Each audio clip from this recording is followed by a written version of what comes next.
Ya, oke. Jadi perkenalan sih lah ya. Mas Baruski siapa, sibuknya Boleh. apa? Nggak ada intro-intro dulu apa gimana sih? Ya intronya itu aja, perkenalan diri aja. Langsung. Oh, langsung. Mm-mm. Apa pi? Biasanya biasanya gimana sih? Aku jarang bikin podcast soalnya. Oh, kalau kalau kamu sistemnya podcast ya pembukaan semua dari kamu lah. Dari Ntar aku habis ya. itu baru kamu nanyain Oh ya. Berarti lebih tuh. ke radang MC gitu ya. Betul. Radang MC tapi nyantai ngobrol Heeh. lebih ke sana. Oke. Ya.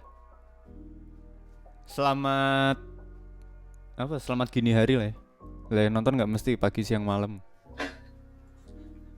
Iya, iya, iya. Ini kali ini Boleh, boleh, boleh. kita ngebahas, tak bilang bahas teori nggak apa-apa ya. Lebih ke teoritis pembahasannya ya. Boleh. Spesifik. Semoga aku bisa jawabnya ya. eh, Pasti bisa lah. Pasti bisa. Lebih spesifik ke alat tiup, saxophone terutama. Ini bersama Barus J-nya apa Jetrup? Bener ya? Nek nggak salah. OOP. Nah, itu banyak bang salah salah pengucapan. Kan O-nya di situ ada dua. Itu dibaca terpisah. Oh, tapi satu suku kata sebenarnya. Hmm, itu itu nama tuh dari dua nama dijadiin satu. Jetro OP Mm-mm. gitu. Oh, Nah, oh. jadi kebanyakan orang tuh nyebutnya pasti Jetro, pasti gitu. Ya nggak apa-apa. Mohon maaf, saya Emang namanya susah ya mau gimana. ya. Jadi sebenarnya kita kenal lebih ke aku tahu dulu saya, kayak lebih ke ngefans dulu awalnya tahu tuh waktu masih di Semarang sebenarnya. Zaman Jazz in the Mall, Citraland, Ah, ah. zaman itu aku tahu pertama tuh. Tapi kayak aku belum di Oh, notice. berarti kamu pernah ke ini Jazz in the Mall di Semarang. Aku dulu pas SMP main di sana. Nggak tahu Oh, tuh. oke. Nggak tahu. Kayak nggak di notice. Karena saya juga belum main saxo waktu itu, masih main piano. Oh, Itu masih piano ya. sama band SMP. Iya, iya, iya. Tuh, terus Oh, oke. jadi Emang dulu main sama siapa? Omega, tahu nggak? Ah, lupa juga sih. Nah, angkatannya Dede Kids. Oke. Ya. Oh, angkatannya Dede Kids. Ah, Iya, ah. iya, iya, iya. Ya. Band festivalan sih. Hmm. Itu. Hmm. Jadi terus Betul. sekilas flashback ya, berarti itu kan zaman SMP. Tahun 2010 sampai tahun 2010 kan itu. Terus tahun 2011 kan aku pindah Hmm. Cirebon. SMA-nya di sini. Hmm. Nah, mulai belajar saxo di situ. Oh lah, emang asli dari mana? Aku asli Semarang. Walah, Loh, tuh kan aslinya Semarang. sampai nggak di notice. Aku di Cirebon tuh cuma SMA. Oh, alah. Jadi begitu. Saya taunya Anda dari Cirebon, beres titik. Oh, tahunnya itu tau. Itu juga tahu dari Banu ya. Apa sebelumnya emang udah tahu? Enggak. Kalau sebelumnya udah tahu. Oh, Sebelumnya kan udah, kayaknya udah sempet follow Instagram belum sih? Apa aku pas lihat di explore kali ya pas itu? oh nyampe ke explore berarti aku ya. Ya kan tergantung dari apa yang aku lihat juga kan. Ya Iya, aku lihat dan saxophone ya semuanya pasti muternya situ-situ aja. banyak mutualnya juga mungkin ya. Mungkin. Mm-mm. Ya cuman terus habis dikenalin Banu terus baru oh ya tahu gitu loh. Mm-mm. Memangnya sebenarnya aku udah tahu dari tahun 2008 sampai 2010 tuh. Tapi dulu mainnya sama siapa aku nggak tuh Mas Baru. Wah, aku aja udah lupa. Itu 2010. Itu berarti aku masih SMA itu. Oh Itu SMA. masih SMA. Berarti kita selisihnya 2-3 tahun lah ya. Oh iya. Kita selisih 2-3 tahun. Terus kuliah musik. Kuliahku enggak, psikologi. Oh malah psikologi. Psikologi di Semarang. Makanya kalau ditanya iya di Semarang. Makanya kalau ditanya teori musik ya semoga bisa jawab aja. Iya. Kita jatuhnya di sini sharing lah ya. Saling ngebahas apa yang udah tahu masing-masing. Boleh. Aduh ini kayaknya sinyalku. Aduh. Berdoa semoga aman lah ya. Ini masih aman kok. Masih aman? Apa ini? Iya. Masih aman. Jadi singkat cerita, DP ku aja di sini gitar ya. Aku tuh musisi yang paling nggak konsisten kayak angin-anginan, mau belajar ini, belajar itu gitu. Nah, di saat waktu aku pertama belajar sekso, waktu itu emang carinya les-lesan ya, nggak otodidak banget. Carinya les-lesan. Terus kebetulan di Cirebon itu les saksofon cuman ada satu tempat dan satu guru pada waktu itu. Nah, ketemunya sama beliau lah, les sekitar 3-4 tahun. Les di situ sekitar 3-4 tahun. Les terus belajar ngikutin apa yang dulu diajarin sama beliau. Gitu. Terus bisa dibilang pada waktu itu berarti sekitar tahun 2011 sampai 2014 2015 lah, pemain saksofon di Cirebon tuh masih dikit. Jadi jarang ketemu untuk sharing juga. Barulah waktu itu ketemu Banu. Karena aku lupa ceritanya gimana kok Banu bisa nyampe Cirebon gitu. Tapi akhirnya band yang biasa main sama aku di Cirebon itu tuh somehow long short story gimana entah gimana jadi ketemu sama Banu. Nah, Banunya dikenalin ke aku. Di situ mulai akrab. Obrolan udah mulai agak berani personal lah obrolannya. Barulah dia ngomong kalau sebenarnya tiupanku tuh salah besar gitu. Nah, gitu. Dari situ aku baru mulai ngerasa apa iya ya? Awalnya denial, apa iya ya gitu. Terus disuruh sama dia coba dengerin saksofonis ini gitu. Kasih referensi gitu. Terus dipikir-pikir iya juga salah banget gitu. Terus gimana? Nah, langkah pertama dari dia itu disaranin cari mouthpiece. Karena ya berarti itu sudah 6-7 tahun gitu. Aku baru merasa kalau mouthpiece itu penting. Kan telat banget gitu kan. Nah, begitu udah ganti mouthpiece baru belajar long tone. Kan sangat telat. Jadi kayak kebalik gitu loh, belajar scaling dulu malahan. Jadi kayak ngambil lick juga sebenarnya nggak bagus-bagus banget sih yang keluar dari aku. Gitu. Jadi seharusnya nih dikoreksi langkah untuk belajar saksofon tuh yang benar dari mana dulu?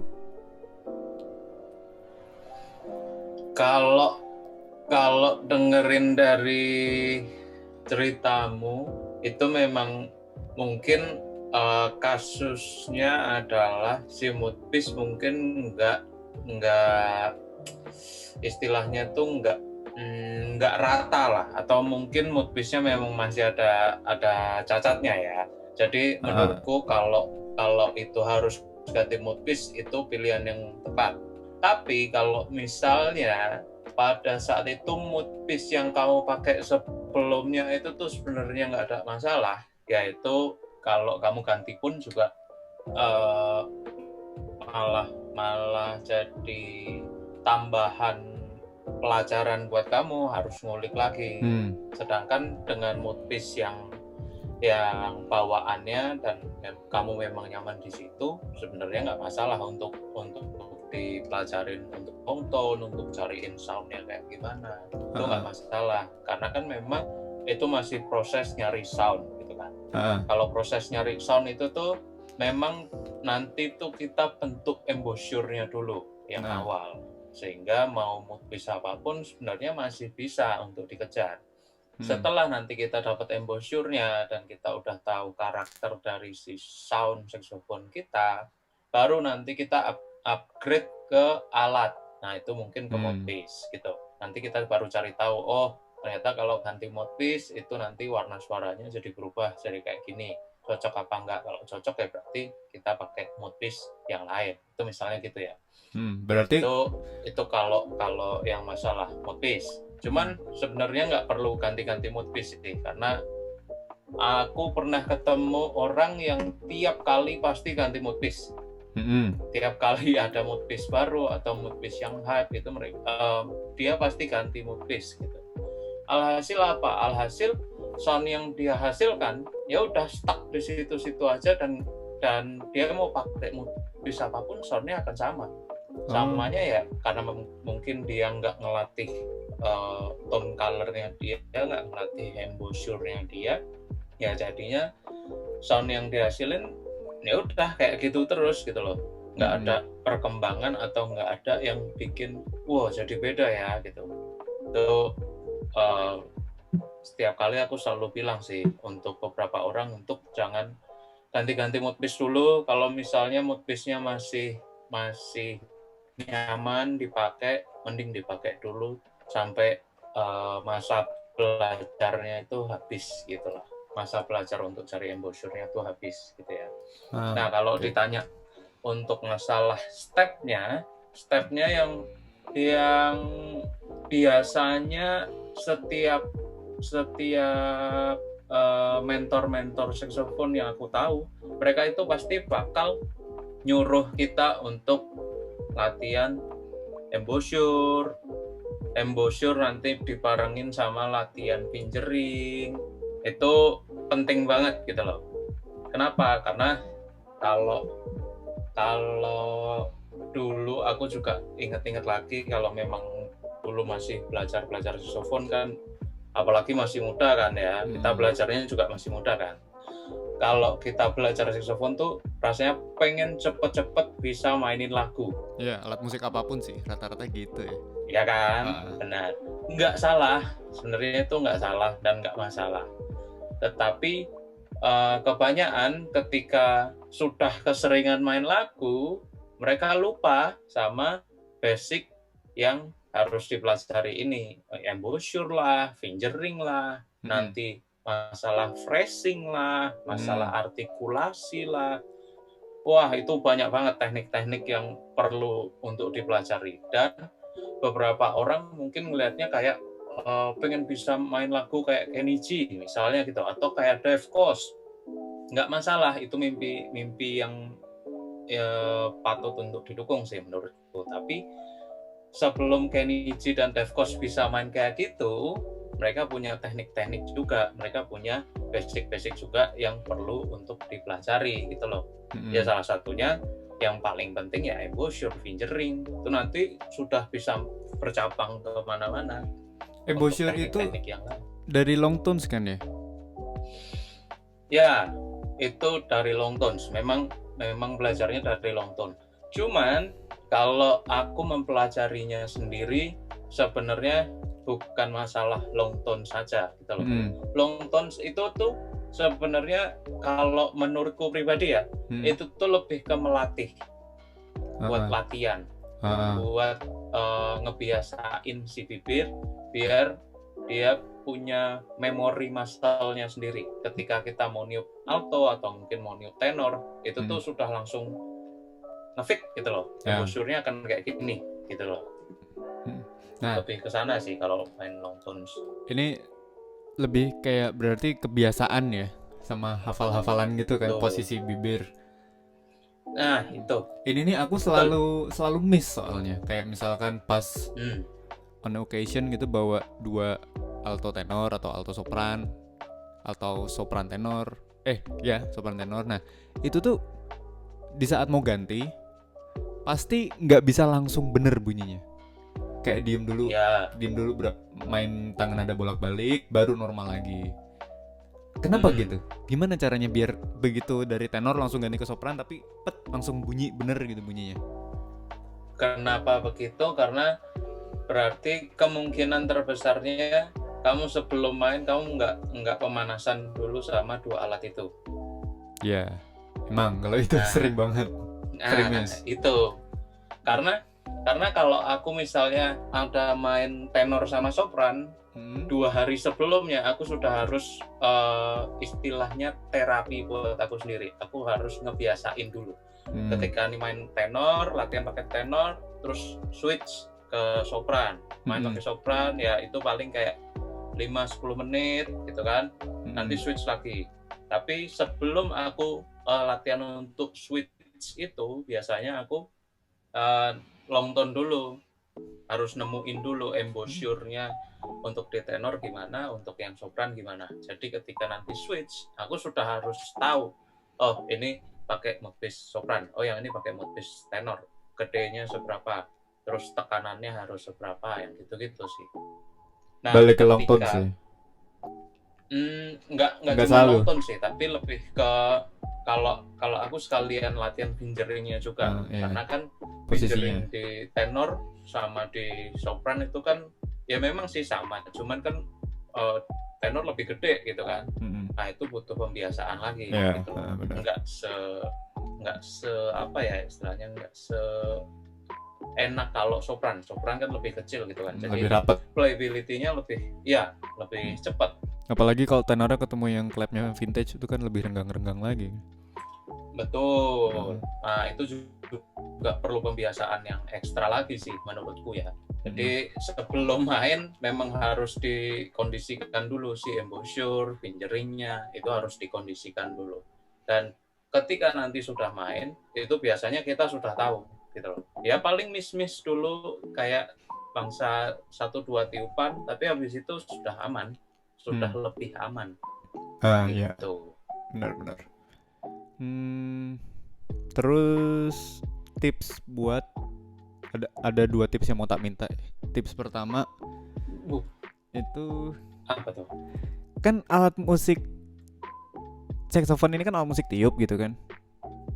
Nah, kalau beli itu kan sangat kecil kemungkinannya untuk nyoba dulu, kayak kalau ke toko musik beli gitar nyoba dulu gitu kan, kemungkinannya bahkan hampir tidak ada gitu kan.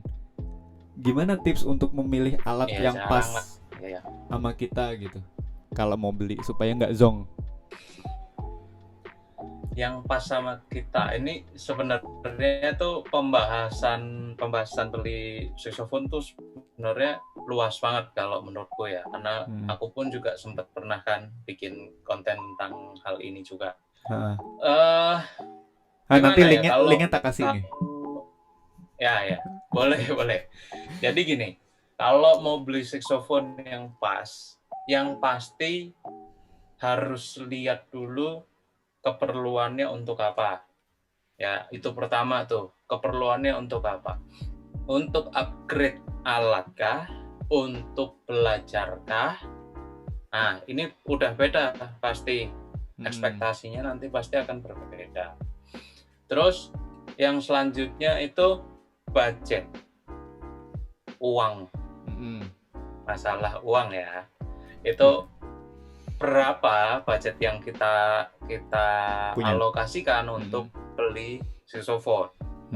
Nah, terus setelah dari keperluan itu nanti kita bagi lagi, mau yang second atau mau yang baru.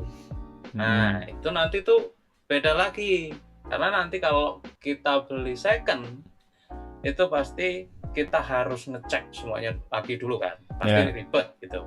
Kalau memang nggak mau yang ribet-ribet ya berarti beli yang baru.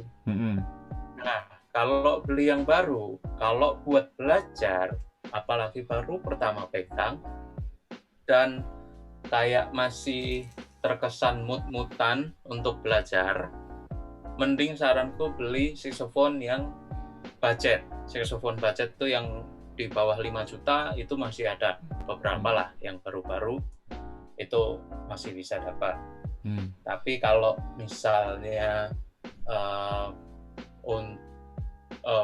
nggak mut-mutan gitu ya, mungkin beli yang mahal sekalian ya nggak masalah juga sih sebenarnya. Terus balik lagi kalau misalnya untuk masalah pas nggak pas ya, kombinasi ini harus dibalikan lagi ke orang yang mau beli. Kira-kira cukupnya seberapa, keperluannya untuk apa. Kalau misalnya ngomongin upgrade itu udah subjektif banget, dan itu sudah balik lagi ke selera. Gimana cari tone si pembeli ini kan, si pemainnya, gimana dia mau ngejar tone-nya gitu. Paling Benar, berarti seleranya mau yang Jepang kah, mau yang Amerika kah, yang Eropa kah, terus atau yang saxophone yang gimana, yang round sound atau yang focus sound atau yang gimana ya, itu udah macam-macam.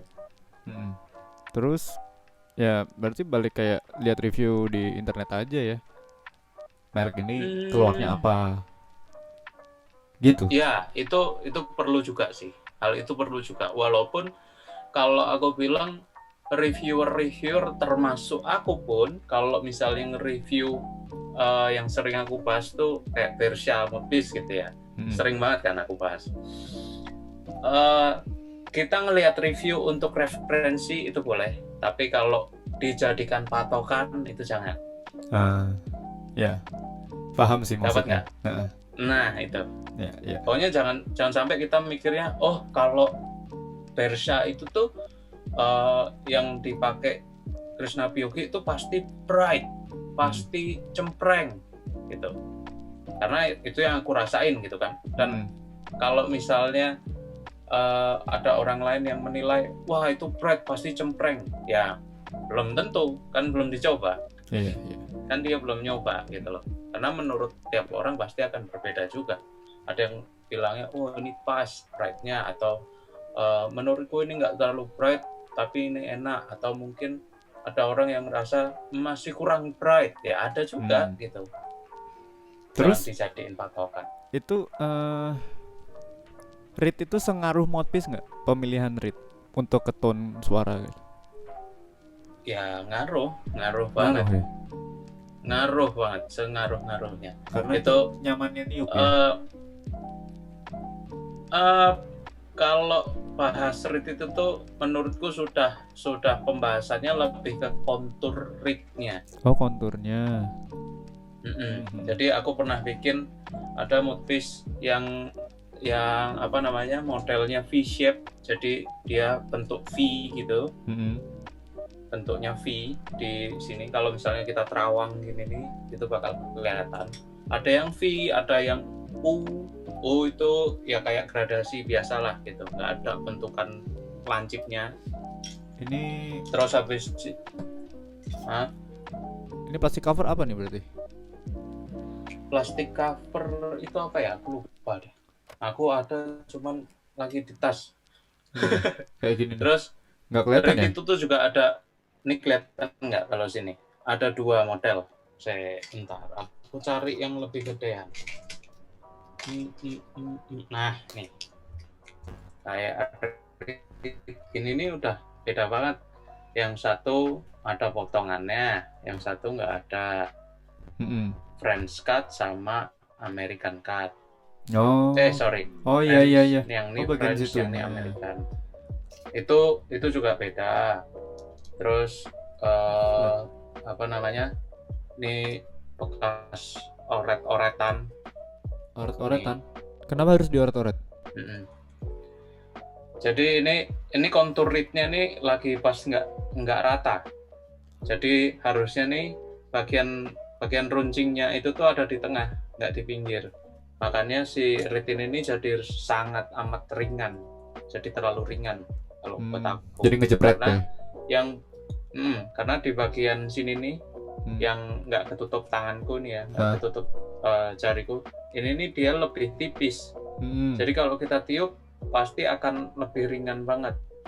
Sedangkan kalau yang ini dia konturnya di atasnya sini nih, bagian atas ini ya, itu tuh dia tipisnya dikit banget, sehingga kalau niup ini mungkin agak lebih berat. Jujur aku nggak pernah merhatiin segininya milih reed.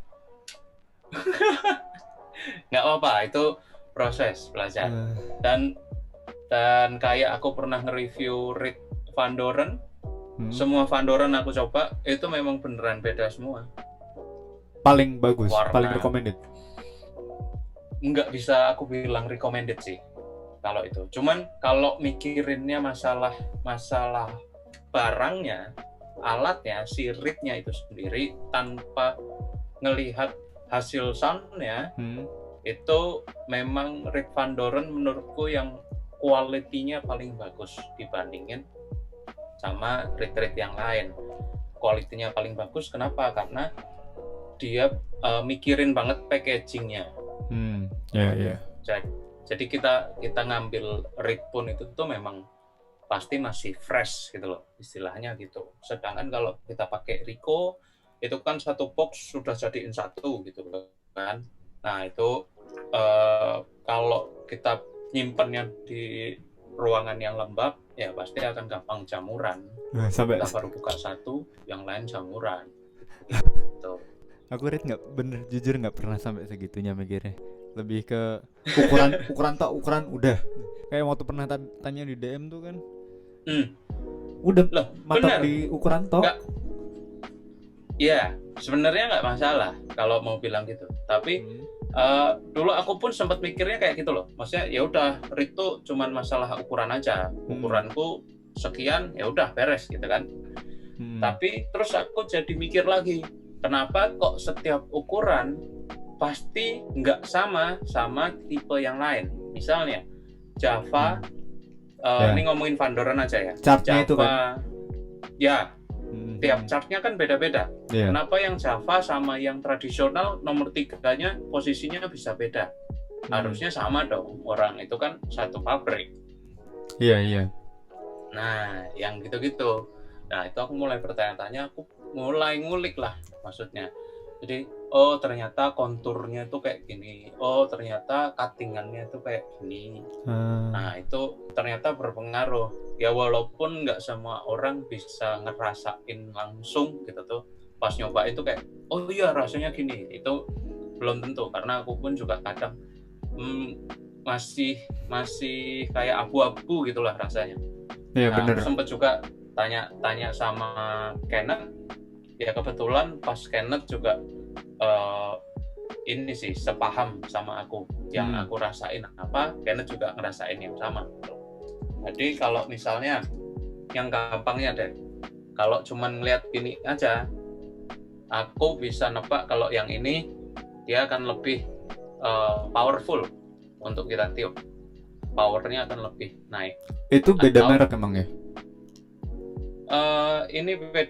Ini sebenarnya mereknya di Adario juga. Tapi serinya? Sama Ricoh. Serinya yang beda. Oh. Yang biru sama apa itu? Enggak. Ini Ricoh Lavos sama Select Jazz. Cuman Select Jazz pun juga ada yang filed sama yang unfiled. Nah itu juga beda. Oke, terjawab sih masalah reed. Ya mungkin buat gitaris juga sama ribetnya dia milih senar kali ya. Iya mungkin gitu. Oke. Betul. Terus yang terakhir, kita punya 7 menit lagi nih maksimal. Waduh. Tips buat cari lick, apalagi buat pemain jazz kan banyak harus solo gitu. Jazz yang dimaksud jazz apa dulu nih? Karena banyak. Yes. Kalau misalnya cuman mainnya kayak model-model lagunya Raisa, lagu-lagunya Ran, yang mereka bilang itu jazz, ya itu mending belajar rhythm dulu. Belajar rhythm. Belajar rhythm itu penting menurutku ya. Ya kayak belajar drum lah gitu loh. Tahu ritmenya gimana, rhythm lah. Pokoknya belajar rhythm dulu. Nah, terus juga kalau memang belajarnya jazz yang dimulai dari yang standard, yang swing, ya itu memang kalau aku sendiri belajarnya juga dengerin chord, arpeggio yang gitu-gitu, walaupun aku nggak terlalu paham juga tentang arpeggio, tapi setidaknya aku sempat pernah ngulik, oh kalau chord ini berarti pecahannya gini. Apalagi kalau kamu main piano kan lebih gampang lagi tuh. Ya, broken Arpeggionya chordnya pasti itu akan kan. tahu kan. Broken chordnya pasti tahu. Terus paling belajar 251 kalau aku. Balik tetap Belajar 251 ya. Iya, 251 itu juga krusial sih di jazz, itu tuh banyak Ya.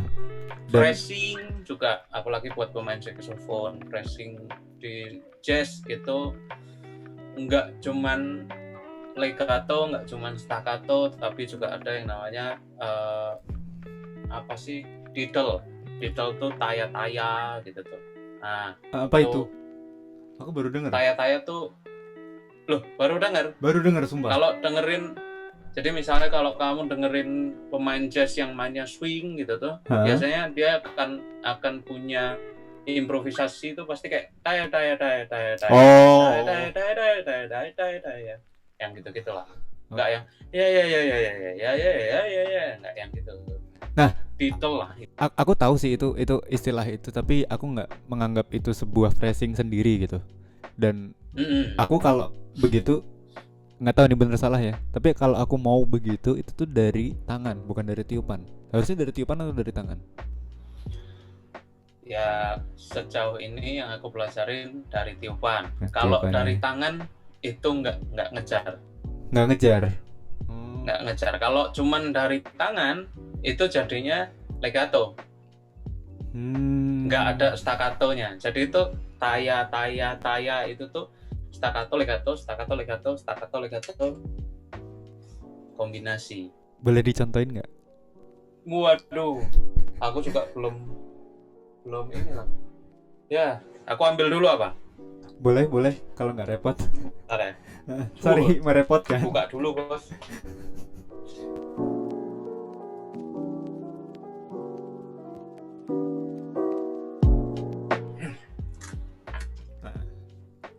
Itu pakai Bersha itu. Review dulu isinya apa aja. Perlu nggak sih di review dulu isinya apa aja? Pakai Mopis apa, Rit apa, Saxo apa? Oh, boleh. Jadi ini aku pakai Bersha yang pop buat yang sopran. Terus ini ligaturnya biji yang biasa lah itu. Terus rignya ini nih aku lupa nih rig apa ya. Kayaknya kalau nggak salah tuh Select Jazz juga ya. Select Jazz yang unfiled. Ukuran 2 atau biasa 3? 3S. 3S. 3S. Yaitu ukuran 3 tapi yang paling ringannya lah. Nah, ini kasta pemain saxophone apakah dari noob sampai ke master itu nggak selalu ditentukan dari ukuran reed kan? Makin jago makin tinggi ya? Reednya gitu. Enggak juga. Nggak bisa sih. Bob Reynolds soalnya pakainya 2,5. Nggak mesti ya. Itu emang kenyamanan nyopan aja. Yang penting outputnya itu kan. Iya benar. Jadi kalau misalnya aku sering banget tuh ketemu sama orang-orang yang selalu, bang aku pengen naikin reed nih. Aku pengen naikin reed biar kelihatan jago. Nggak dari situ lah. Iya. Paham. Coba gimana tadi? Nah, taya tuh ini pelan-pelannya aja ya. Misalnya mainin ini aja deh.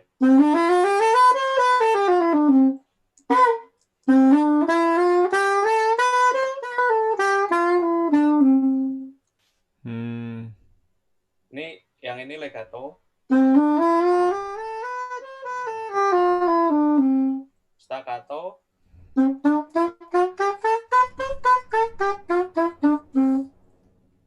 Taya.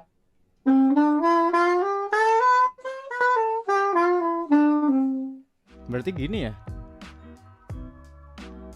Enggak. Gitu maksudnya? Legato, gitu. Legato, staccato. Legato, staccato, legato, gitu. Iya. Berarti dia note yang di staccato do re mi, mi-nya staccato, terus kalau tapi kalau misalnya di penulisan kayak gini itu biasanya sudah ketulisnya swing feel. Nah Oh. itu sudah nggak ada gambaran ini lagi. Jadi ya orang jazz udah paham sendiri, harus diasumsikan seperti itu ya. Betul. Tapi Nah, berarti itu yang agak susah. do re legato, mi staccato, mi ke fa legato lagi atau fa ke sol legatonya? Nah, do staccato, re-nya itu sudah legato, terus mi-nya staccato, fa-nya legato, sol-nya staccato, la-nya legato, ya kayak gitulah. Istilah simpelnya biar kita gampang buat belajarnya. Aku mikirnya gitu. Oke. Aku dapat sih. Oke. Kita closing ya. Terima kasih banyak Oke. buat infonya, sharing session kali ini. Sama-sama. Semoga nanti ada ketemu Semoga lagi. membantu. Amin. Oh ya, ini sekalian tak up di Instagramnya komunitasku di Cirebon, nggak apa-apa ya? Nggak apa-apa, boleh. Sekalian jadi konten mereka. Wah, siap. Ini dimasukin YouTube juga ya? Masukin YouTube juga. Wah, keren. Buat teman-teman yang mau tanya-tanya bisa langsung tulis komen di bawah ya. Nah, terus betul. jangan lupa buat di-subscribe nih channel. Nanti yang bantu jawab juga dia.